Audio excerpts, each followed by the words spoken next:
Allison Parker stood at the firing line of Camp Pendleton's advanced marksmanship range, her auburn hair pulled back in a tight ponytail as she struggled to align the iron sights on her M4 carbine. Around her, Marine Corps instructors exchanged skeptical glances as she fired another three-round group that scattered wildly across the paper target at a mere 25 yards. "Parker, how the hell are you the rangemaster if you can't even zero your own weapon?" barked Gunnery Sergeant Rodriguez, his voice carrying across the California coastline range. The other instructors suppressed their laughter, but their smirks said everything. What none of them knew was that hidden beneath the long-sleeved uniform covering her right forearm lay a tattoo that would make every Marine on that base snap to attention. From which city in the world are you watching this video today? Let us know in the comments. And if you believe that heroes come in the most unexpected forms, don't forget to subscribe. The morning had started like any other at Camp Pendleton School of Infantry West. Allison had arrived at 5:30 a.m. to prepare the range for the day's qualification shoots, meticulously checking the target systems and safety protocols before the instructors and students arrived. As the civilian rangemaster, her job was administrative, scheduling range time, maintaining equipment, and ensuring safety procedures were followed. Actually shooting well wasn't technically part of her job description, but it was an unspoken expectation. The Marine base was already buzzing with activity when she arrived. The early morning fog still clung to the hills surrounding the range, creating an ethereal backdrop for the day's training. Allison had parked her modest Toyota Corolla in her designated spot, grabbed her worn leather satchel containing her range logs and equipment checklists, and made her way to the range office. The familiar smell of gun oil, coffee, and sea air greeted her as she unlocked the door. Inside, she went through her morning routine with methodical precision, checking the weather report for wind conditions, confirming the day's roster of shooters, and preparing the safety briefing she would deliver to the new group of instructors rotating through the facility. Everything was in order as it always was under her management, despite what the Marines thought of her shooting abilities. "I've scheduled you for recertification at 0800 hours," Gunnery Sergeant Rodriguez had informed her when he arrived at 7:15 a.m., his tone making it clear this wasn't optional. He stood in her office doorway, coffee in hand, his crisply pressed uniform a stark contrast to her civilian range attire. "If you're going to run my range, you need to demonstrate basic proficiency." Allison had nodded, keeping her expression neutral. "Understood, Gunny. I'll be ready." Rodriguez had lingered a moment longer than necessary. "Parker, this isn't personal, but the men talk. They need to respect the person running the range." "I'm aware of how they feel, Gunny," she'd replied, her eyes focused on her computer screen rather than meeting his gaze. 0800 hours won't be a problem?" Now, as she stood at the firing line with her borrowed M4, Allison's hands trembled slightly as she loaded a fresh magazine. The tremor wasn't from nervousness. It was the lingering effect of nerve damage that the Marine Corps instructors knew nothing about. She could feel the familiar ache spreading from her fingertips up through her forearms, a constant reminder of a past she'd tried to leave behind. "This is embarrassing," muttered Staff Sergeant Jenkins to another instructor as Allison's next shots went wide again. Jenkins was a stocky man with 17 years in the Corps and the confidence that came with it. How did she even get this job? "Probably some diversity hire," replied Sergeant Collins, not bothering to lower his voice. "Admin pushing their quotas again." Allison heard the comments but kept her face neutral. She'd heard worse, much worse. The kind of worse that came with explosions and screams and radio calls for immediate extraction. The kind of worse that left scars both visible and invisible. The kind that woke her at 3 a.m. most nights, drenched in sweat, reaching for a weapon that wasn't there anymore. She adjusted her stance and tried again, knowing what would happen. The tremor in her right hand made consistent trigger control nearly impossible.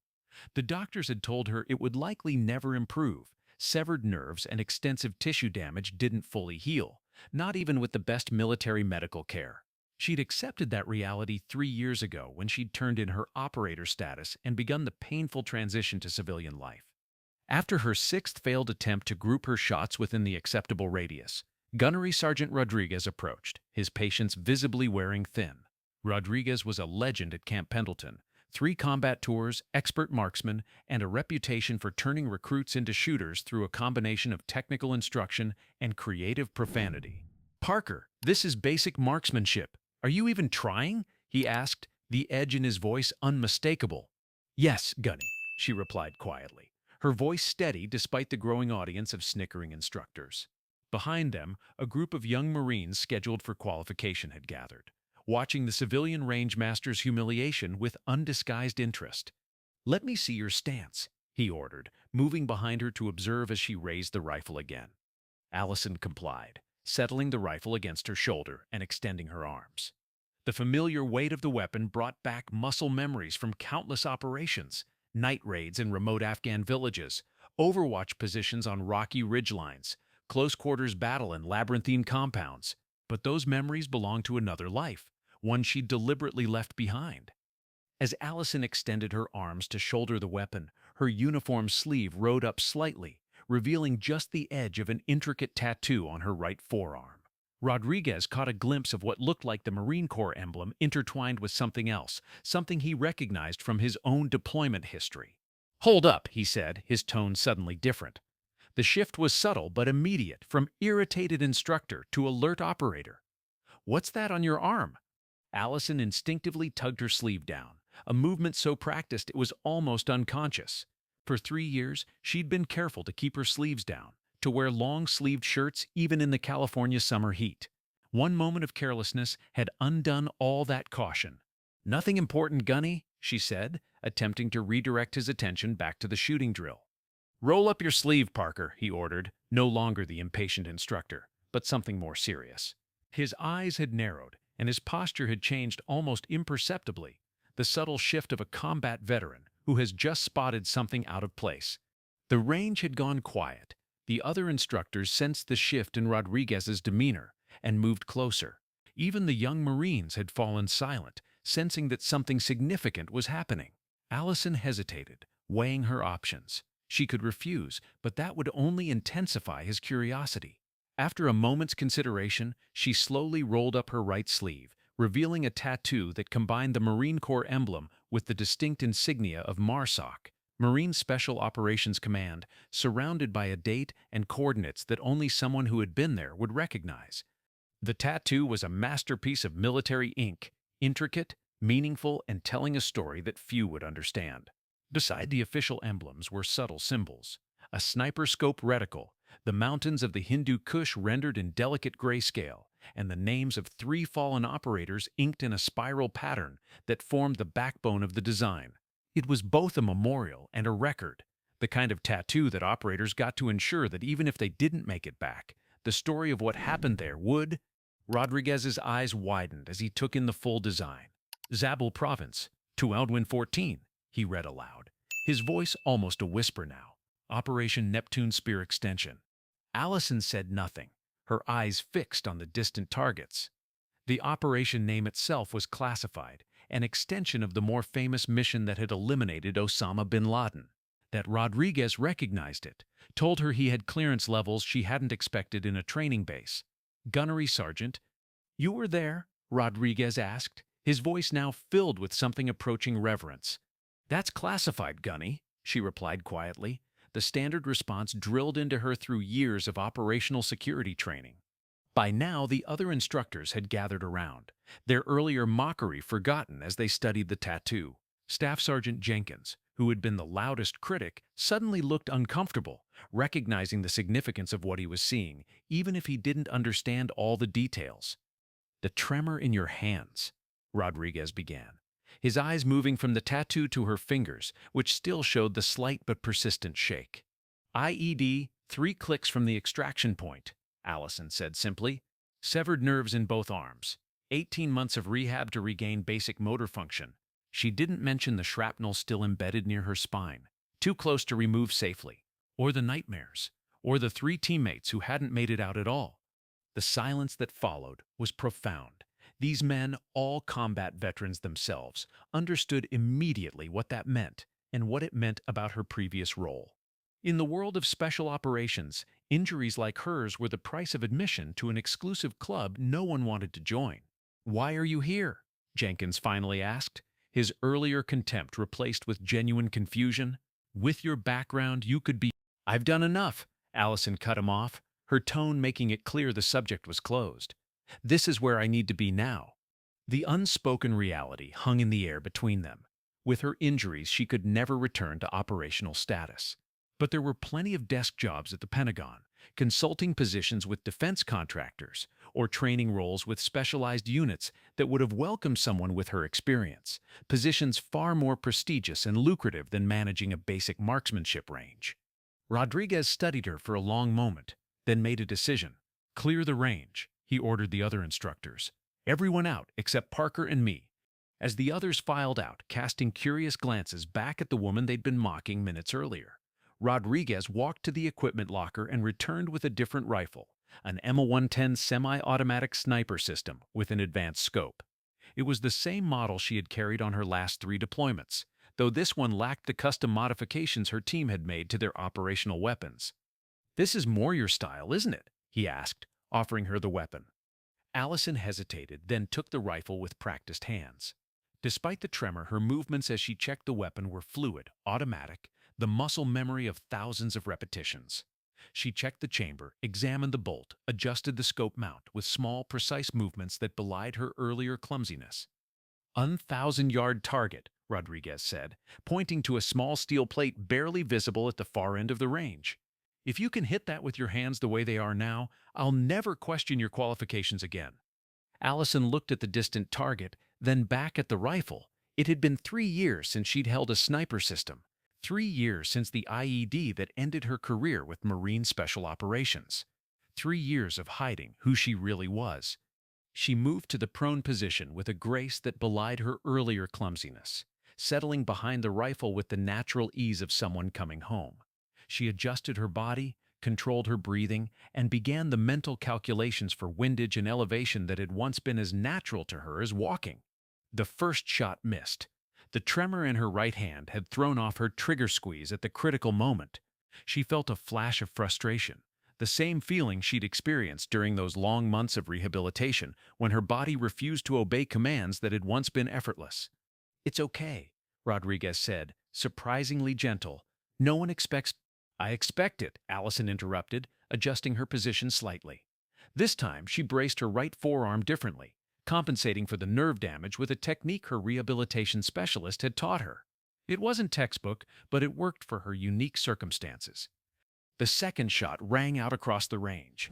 A second later, the distant steel plate rang with a clear ping that carried back to them on the coastal breeze. Rodriguez said nothing, but his expression spoke volumes. Allison fired again. Ping. Again. Ping. 5 more times in rapid succession. 5 more pings. When she finally stood up, Rodriguez was looking at her with new eyes, the way one operator looks at another, with the unspoken understanding that comes from shared experiences most civilians would never comprehend. "How many?" he asked simply. 217 confirmed, she replied, her voice matter-of-fact. 3 tours in Afghanistan with MARSOC, specialized in high-value target elimination and hostage rescue operations. Rodriguez shook his head slowly. "And now you're here, letting these kids mock you because you can't zero an M4 with damaged hands." Allison shrugged. "Everyone has their path. Mine led here. Your file says you were an administrative specialist before taking this civilian job," Rodriguez said, confusion evident in his voice. "My real file is classified above your pay grade, Gunny," she replied, not unkindly. "The tremors mean I can't do what I used to do. But I can still teach. I can still make sure these Marines learn what they need to survive." Before Rodriguez could respond, alarms began blaring across the base. The loudspeaker crackled to life. "Attention all personnel. Security breach at the armory. This is not a drill. Armed intruders on base. All personnel implement lockdown procedures immediately." Rodriguez's radio erupted with chatter. Through the static, they could make out reports of 3 armed men who had somehow breached perimeter security and were attempting to access the weapons storage facility less than half a mile from their position. "Base security is 5 minutes out," came the update. "All personnel maintain lockdown." Rodriguez looked at Allison, who was already moving back to the M110, her earlier tremor seemingly forgotten in the rush of adrenaline. She had that look, the focused intensity he'd seen in operators downrange when everything extraneous fell away, and only the mission remained. 3 targets, moving in the open, approximately 800 yards from our position, she said, her voice now carrying the crisp authority of someone used to command. "I have line of sight from the tower. Radio-based security, and tell them to hold position until my all clear." Rodriguez stared at her for a split second, then made his decision. "Do it," he said, reaching for his radio. What followed would become legend at Camp Pendleton. From the range tower, with hands that trembled when holding a coffee cup but somehow steadied when wrapped around a rifle, Allison Parker neutralized all 3 armed intruders with 3 precise shots in less than 12 seconds. The base security team arrived to find the threat already eliminated, with no Marine casualties. Later that evening, as the investigation teams finally cleared out and the range fell quiet, Rodriguez found Allison in her office, calmly filling out the incident report, as if she hadn't just saved countless lives. "You know this changes things," he said from the doorway. She looked up, her expression unreadable. "Nothing changes, Gunny. Tomorrow, I'm still just the range master who can't zero her M4. Rodriguez shook his head. "Not anymore. Word's already spreading about what you did, about who you really are." Allison sighed. "I came here to leave that behind." "Some things follow you," Rodriguez replied. "Some things should follow you." He paused. "The Corps has a sniper instructor position opening up next month. With your experience—" "I like my job here," she interrupted. "You're wasting your skills." "I'm using different skills," she countered. "Not everyone needs to know what I used to do." Rodriguez studied her for a long moment. "You know, for 3 years I've been telling these recruits stories about the operators I've met. The best of the best. There's one story I tell about a MARSOC sniper in Zabul who held off 30-plus insurgents to protect a downed helicopter crew. Single-handedly eliminated 17 enemy combatants while calling in air support and treating the wounded pilot." He paused. "That was you, wasn't it?" Allison said nothing, but her eyes confirmed his suspicion. "They gave you the Navy Cross for that," he continued, "but it's not in your civilian file." "Like I said, classified," she replied quietly. Rodriguez nodded slowly. "Your secret's safe if that's what you want. But those kids out there, they could learn a lot from you, not just about shooting." As he turned to leave, Allison called after him. "Gunny, thank you for today." He looked back at her, this unassuming woman with auburn hair and trembling hands who had just reminded him what extraordinary really meant. "No, Master Sergeant Parker," he said, using her former rank. "Thank you for your service, all of it." After he left, Allison rolled up her sleeve again, tracing the outline of the tattoo that had revealed her true identity. Some secrets couldn't stay hidden forever. Maybe that wasn't such a bad thing after all. The next morning, Allison arrived at the range at her usual time, 5:30 a.m. She was surprised to find Rodriguez already there, along with Staff Sergeant Jenkins and several of the other instructors who had mocked her shooting the day before. "Morning, Parker," Rodriguez said, his tone casual but his eyes watchful. "We've got a special training session today. These instructors need to learn some advanced marksmanship techniques." Allison looked at the group, noting their uncomfortable expressions. "And you want me to observe," Rodriguez finished. "For now, maybe offer some insights if you see something worth mentioning." She understood what he was doing, creating a bridge between her past and present, giving her a way to share her expertise without forcing her into the spotlight. It was skillfully done, the kind of leadership move that explained why his Marines would follow him anywhere. "I can do that," she agreed quietly. As the morning progressed, Allison watched the instructors run through their drills. Occasionally, she would offer a suggestion, a slight adjustment to stance here, a breathing technique there. Small things delivered casually, but each one revealing a depth of knowledge that commanded growing respect from the men. By midday, Jenkins approached her during a break, his earlier arrogance replaced with something approaching humility. "The thing you said about using the natural respiratory pause that made a difference? Where'd you learn that?" For a moment, Allison considered giving her standard deflection. Instead, she found herself saying, "Hindu Kush Mountains, winter of 2013. You learned to make every shot count when extraction is 12 hours away and you've got hostiles closing in." Jenkins nodded slowly. "I owe you an apology for yesterday, for a lot of days actually." "No, you don't," she replied. "You didn't know. That's the point, isn't it?" he said. "We never really know who someone is or what they've been through." As he walked away, Allison felt something she hadn't experienced in a long time, a sense that maybe, just maybe, she could find a way to bridge her past and present without being consumed by either. 3 weeks later, a new plaque appeared in the range office, mounted discreetly on the wall behind Allison's desk. It contained no name, no photograph, just the Navy Cross Medal citation describing the actions of a MARSOC operator in Zabul province who had saved 14 lives under extraordinary circumstances. Most visitors never noticed it. Those who did and understood what it meant never mentioned it directly to Allison. But something had changed at Camp Pendleton's advanced marksmanship range. The civilian range master with the trembling hands was still there, still couldn't zero an M4 at 25 yards. But now, when she spoke, everyone listened,